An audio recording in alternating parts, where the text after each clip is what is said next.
నమస్తే అండి. నమస్తే.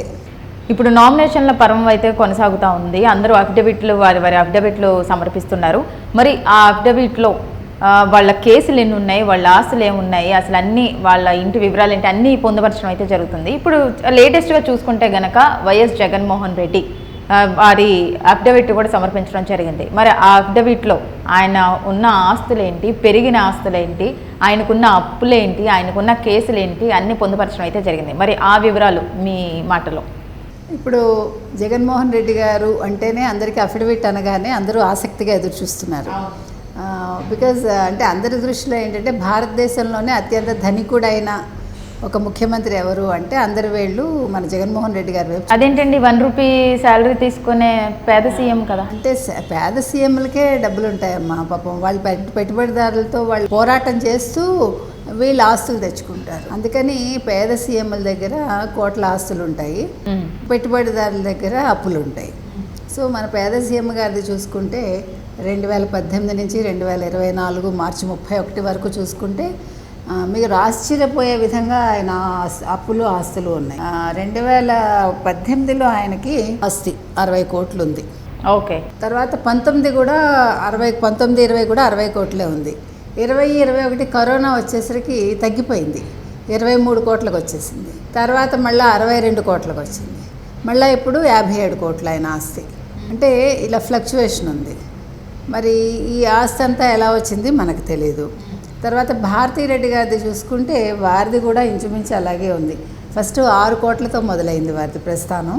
6 కోట్ల నుంచి వారిది ఇంచుమించు 11 కోట్లు 9 కోట్లు, ఈరోజు వారిది 10 కోట్లు ఉంది ఆవిడది. అది ఇంకా వాళ్ళ పిల్లలకు కూడా వర్షిణి రెడ్డి గారిది ఇప్పుడు ఈ రోజుకి 2,29,00,000 ఎంతో ఉంది. వర్షారెడ్డి గారిది వచ్చి ఈ రోజుకి 2,47,00,000 ఎంతో ఉంది. వీళ్ళకి డైమండ్స్ బంగారం చూసుకుంటే మన ముఖ్యమంత్రి గారికి ఏమీ లేవు, ఒంటి మీద గొలుసు కూడా లేదు. మేడంకేమో 5 కోట్ల చిల్లర ఆభరణాలు ఉన్నాయి, బంగారమును డైమండ్స్ కలిపి. ఈ పిల్లలిద్దరికీ చిరో 2 కోట్ల చిల్లర ఇవి ఉన్నాయి, బంగారమును డైమండ్స్ కలిపి. ఇంకా క్యాష్ చేతిలో ఎంత క్యాష్ ఉందంటే మాత్రం మనం ఆశ్చర్యపోవాలి. ఒక ముఖ్యమంత్రి దగ్గర మనం ఎంత అందాజా చూసుకున్నా కొన్ని లక్షలైనా ఉంటాయి అనుకుంటాం కదా, ఆయన దగ్గరేమో 7,000 చిల్లర ఉంది, కేవలం 7,000 పాపం ఉంది. ఈవిడ మేడం దగ్గర 10,000 చిల్లర ఉంది, భారతీరెడ్డి గారి దగ్గర.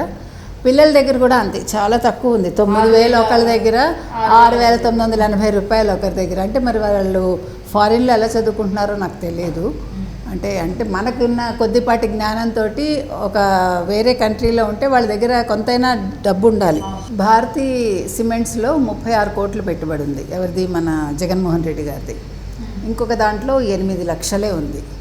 తర్వాత ముఖ్యంగా సండూర్ పవర్ ప్లాంట్లో ఆయనకి 131 కోట్లు పెట్టుబడి ఉంది. ఇంకొక సరస్వతి పవర్ ప్లాంట్లో 27 కోట్లు. ఇక ఈవిడిది మనం తీసుకుంటే 2000, అంటే ఇవన్నీ కూడా 2019 నుంచి లెక్కే మనకి. ఈ విధంగానే భారతి గారిది కూడా చాలా తక్కువ చూపించారు.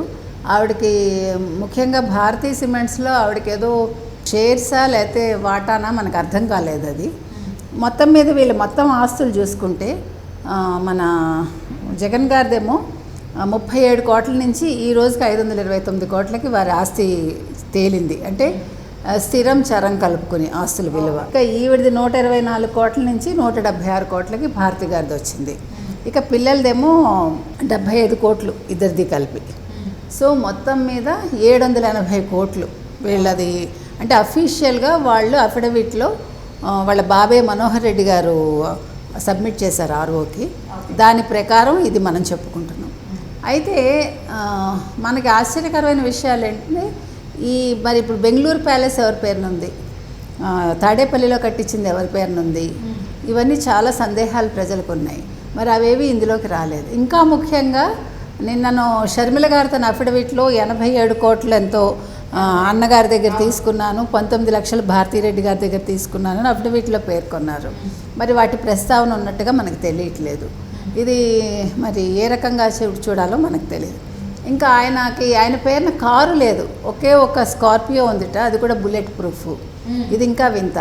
ఇప్పుడు రూపాయి శాలరీ తీసుకునే వ్యక్తికి 5 సంవత్సరాల్లో 2018 నుంచి 24 వరకు 5 సంవత్సరాల్లో 37 కోట్ల నుంచి 529 సంథింగ్ అన్ని కోట్ల వరకు ఆస్తి అలా వచ్చింది. 1 రూపీ శాలరీ తీసుకొని. అదే అది అంటే ఇది తెలంగాణలో కేసీఆర్కి సాధ్యమైంది, ఇలా జగన్మోహన్ రెడ్డి గారికి సాధ్యమైంది. ఇది ఈ బిజినెస్ రహస్యాలు మనందరికీ చెప్తే మనందరం ఇలా జీతాలకు పనిచేయకుండా మనం కూడా అదేంటో ఆ పెట్టుబడులు ఏంటి, ఆ వ్యవహారాలు ఏంటి మనం తెలుసుకోవచ్చు. ఇలా మనం రోజు కూలీలాగా పనిచేస్తున్నాం మనందరం కూడా. మనందరం ఇప్పుడు మీరు చిన్నపిల్లలు, మాలాంటి వాళ్ళు 30 ఏళ్ళుగా చేసినా ఇలాగే ఉన్నాం, మీరు 5-6 ఏళ్ళుగా చేసినా అలాగే ఉన్నారు. ఇది అందరికీ తెలియాల్సిన విషయం. 780 కోట్లకి ఆస్తి ఎలా పెరుగుతుంది 6 సంవత్సరాల్లో ఆదాయం లేకుండా? ఇది ప్రజలు గమనించాలి. ఎటువంటివి లేకుండా అసలు పేపర్ ఎలా వస్తుంది, సాక్షి పేపర్ ఎలా వచ్చింది, ఇవన్నీ కూడా భారతీయ సిమెంటు, ఇవన్నీ ఆశ్చర్యకరమైన విషయాలు మనకి.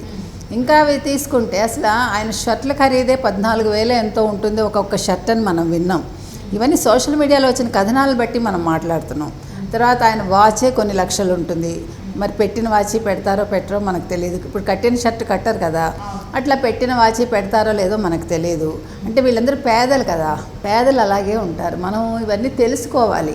ఇంకొకటి ఆయనకి ఏంటంటే చెప్పులు కూడా పాపం లక్షల్లో ఉంటాయి ఆయన వేసుకునేవి. చూడటానికి మామూలు చెప్పుల్లాగే మనకు దూరం నుంచి కనిపిస్తాయి కదా, కానీ అది లక్షల్లో ఉంటాడు. ఆయన బాత్రూమ్ చెప్పులే కొన్ని లక్షలని ఒక కథనం కూడా వచ్చింది గతంలో. సో మరి ఇవన్నీ కూడా ఆంధ్రప్రదేశ్ ప్రజలు గమనించాలి. ఒక పేద ముఖ్యమంత్రి 780 కోట్ల ఫ్యామిలీ ఆస్తి అంటే ఇది ఏ రకంగా చూడాలి, వీళ్ళకి ఏ రకంగా ఓటేస్తారు? ఓ పక్క అప్పులు 12 లక్షల కోట్ల అప్పులు చేశారు, ప్రభుత్వం తరఫున చేసిన అప్పులు. ఒక పరిశ్రమ తీసుకురాలేదు, ఒక ఆదాయం పెరగలేదు. ఇంకో పక్కేమో ప్రభుత్వ ఉద్యోగులకి జీతాలు లేవు, వాళ్ళకి రావాల్సిన అరియర్స్ కానీ, టీఏడిఏలు కానీ, మెడికల్ అలవెన్స్లు కానీ, లేకపోతే లీవ్ ఎన్కాష్మెంట్ కానీ అవి ఏవీ లేవు. ముఖ్యమంత్రి తరఫున మంత్రులు ఏం మాట్లాడతారంటే మీరు కాళ్ళు పట్టుకోవడం నేర్చుకోవాలని ఒకళ్ళు అంటారు, సలహాదారులేమో కమెంట్ చేయకూడదు అంటారు. ఆర్థిక మంత్రి గారేమో మాకు వచ్చిన ఇప్పుడు వీళ్ళు అప్పులు తీసుకొస్తున్నారు కదా, ప్రతీ నెల ఏది తాకట్టు పెట్టాలి, ఇప్పుడు 6,000 కోట్లు 7,000 కోట్లు తేవాలంటే వీళ్ళ టార్గెట్. ఇప్పుడు సెక్రటేరియట్ అప్పు తీసుకున్నారు సెక్రటేరియట్ మీద. ప్రపంచంలో ఏ సెక్రటేరియట్ అయినా తాకట్టు పెట్టి అప్పు తెచ్చిన దాఖలాలు ఉన్నాయా? మనం ఇవన్నీ ఆలోచించాల్సిన విషయాలు. ఎందుకంటే సిగ్గుతో చచ్చిపోవాలి మనందరం. ఒక రాష్ట్రం అనేది సంపదని పెంచాలి తప్ప సంపదని అమ్మేసి ఈ విధంగా ప్రజలకి సంక్షేమాలు ఇస్తున్నానంటే, సంక్షేమాలు ఇచ్చిన ఏ ప్రభుత్వం బాగుపడలేదు. సంక్షేమాలు ఇవ్వడం తప్పని మనం చెప్పట్లేదు, పేద ప్రజలకి మీరు సహాయం చేయాలి. విద్య, వైద్యం ఇవి చాలా ముఖ్యం, ఫ్రీగా ఇవ్వాలి మనం, అది ఎవ్వరూ కాదనరు. కానీ వాటి పేరిట రాష్ట్రాన్ని అప్పులమయం చేసేసి ప్రతీ నెల మనం సంక్షేమ పథకాలు ఇవ్వడానికి అప్పులు చేస్తామని 6,000-7,000 కోట్లు ఏవి తాకట్టు పెట్టి తీసుకురావాలి, ఏ బాండ్స్ తాకట్టు పెట్టాలి, ఏ భూములు అమ్మేయాలి, ఏ ఆస్తులు ఇంకే బిల్డింగ్లు మనం తాకట్టు, ఇదే పని జరుగుతోంది. జీతాలు ఇవ్వట్లేదు. ఫస్ట్ వచ్చేసరికి ప్రభుత్వ ఉద్యోగులకు జీతాలు లేవు. ఇదంతా ఎక్కడికి వెళ్తాం మనం? అడుక్కు తినిపోతాం మనందరం కూడా. ఆంధ్రప్రదేశ్ ప్రజలు రేపొద్దున్న భయంకరమైన కరువు కోరల్లో చిక్కుకుంటారు. తినటానికి తిండి గింజలు దొరకవు. అటువంటి స్థితికి మనం వెళ్ళిపోతాం. ఈరోజు అక్కడ మీరు అసలు ఆంధ్రాకి వెళ్తే ఆంధ్రాలో ఒక్కొక్కటి ఎంతెంత ఖరీదులండి. ఈవెన్ తినటానికి తిండి, పప్పులు, ఉప్పులు కూడా ఎంత ధరలు తెలుసా? ఒక సామాన్య మానవుడు బతకలేకపోతున్నాడు, అతను నడ్డి విరిగిపోతుంది. ఇవన్నీ ప్రతి ఒక్కళ్ళు ఆలోచించాలి. వీళ్ళు అఫిడవిట్లు అయితే చేసేస్తున్నారు, దాఖలు చేస్తున్నారు. డౌట్ ఏంటంటే ఆ అఫిడవిట్లో వాళ్ళు ఇచ్చిన ఆస్తి విలువలు కానీ, వాళ్ళకున్న అప్పులు కానీ అన్నీ నిజమని నమ్మొచ్చు అంటారా? అసలు మనం ఎట్లా నమ్ముతామమ్మా? ఇవన్నీ ఒక ఆడిటర్ తయారు చేస్తాడు కదా. మళ్ళీ ఆడిటర్ అంటే మరి విజయసాయి రెడ్డి గారు చేశారా, మరి బయట ఆడిటర్స్ చేయించారా మనకు తెలియదు. ఒక రకంగా మనం ఇవన్నీ వండడాలనే అనుకోవాలి మనం, అంతే. ఇంకొకటి ఆయన 26 కేసుల గురించి ప్రస్తావించారు. అందులో సిబిఐ కేసులు, ఈడీ కేసులు, తర్వాత ఇంకా మిగతావేవో 2-3 క్రిమినల్ కేసులు, ఇవి మొత్తం 26 కేసులు. గతంలో కంటే తగ్గినట్టున్నాయి కేసులు. సో అది కూడా ఆయన మెన్షన్ చేశారు. ఇవన్నీ మరి ప్రజలు గమనించి వాళ్ళు ఏ నిర్ణయం తీసుకుంటారో, ఏదైనా మంచిగా తీసుకుంటే బాగుంటుంది.